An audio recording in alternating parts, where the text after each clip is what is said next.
I'm sorry about that, Cancer. This is going to be part two. My phone cut out, so I'm sorry. I'm going to go right back into it. So we're back on the you against the world spread, and with our mutual energy, the Page of Pentacles, we're on our final two cards.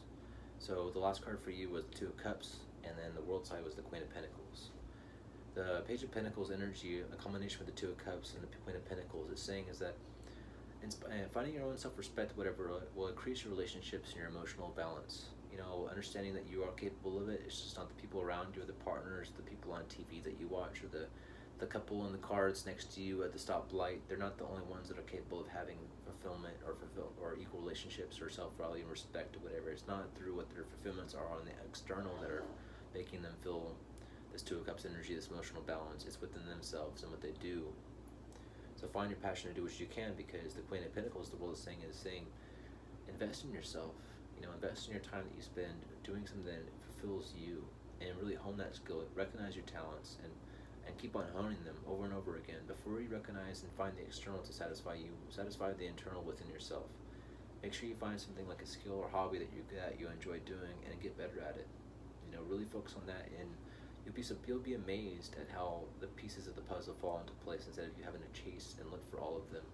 And then one day you'll wake up and realize that you have no reason to watch TV because you're living a better life than you can watching that television. You're not escaping through watching it.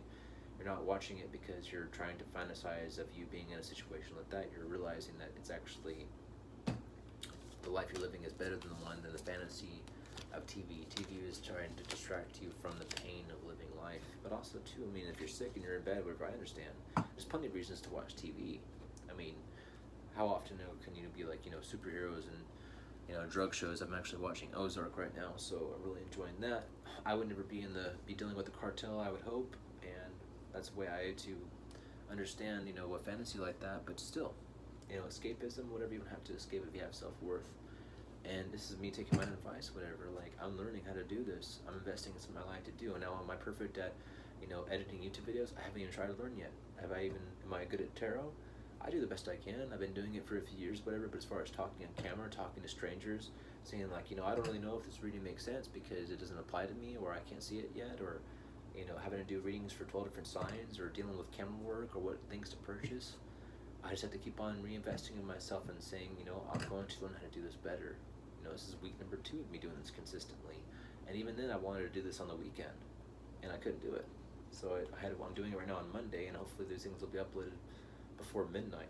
So, and plus my voice is going out. I gotta find ways to make my voice last longer. All right, so this is just me implying, how the reading applies to me. So hopefully you can find a way to make it work in your own self. Wow, right off the bat. So this is the Indigo Angel Oracle card from Dorian Virtue, and you got Expression. It was a jumper, so let's see how it resonates. And once again, if you're still listening, this is part 2. Part 1 will be uploaded before this one, hopefully.